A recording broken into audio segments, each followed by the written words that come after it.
पालकांचा खूप कॉमन प्रश्न असतो की आधी व्यवस्थित जेवणारी मुलं 3-4 दिवस झाले अजिबात जेवायला मागत नाहीत.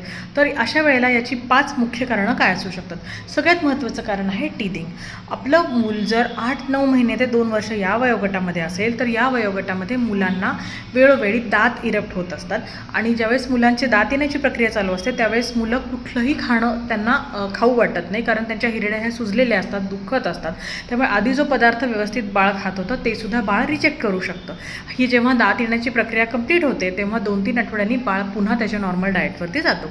दुसरं महत्त्वाचं कारण आहे सीझनल चेंजेस. उन्हाळ्यासारख्या ऋतूमध्ये जेव्हा प्रचंड बाहेरची गरमी वाढते तेव्हा बाळाची बॉडीसुद्धा पाणी जास्त डिमांड करते. सो अशा वेळेला मुलांना पाणी, नारळ पाणी, ताक, फ्रूट्स अशी फळं मुलं जास्त आवडीने खातात.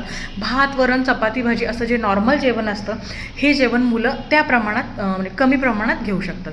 तिसरं महत्त्वाचं कारण आहे की सततचा प्रवास आणि राहण्याची ठिकाणं चेंज करणं. खूप वेळेला मुलांचा खूप जास्त वेळेला प्रवास होतो आणि मुलं ही त्यांचं राहण्याचं, त्यांची झोपण्याची जी जागा असते, त्यांचं घर असतं, या बाबतीत सेन्सिटिव्ह असू शकतात. त्यामुळे नवीन जागी गेल्यानंतर त्यांना तिथलं रुटीन ॲडजस्ट होईपर्यंत मुलांचं जेवण हे खूप प्रमाणात कमी होऊ शकतं. चौथं महत्त्वाची गोष्ट आहे जंत होणे पोटामध्ये आणि कॉन्स्टिपेशन. जर या 2 गोष्टीमुळे मुलांना पोटात त्रास होत असेल तर मुलांचं खाणं हे सिग्निफिकंटली कमी असू शकतं. आणि पाचवी महत्त्वाची गोष्ट आहे बोरिंग रुटीन.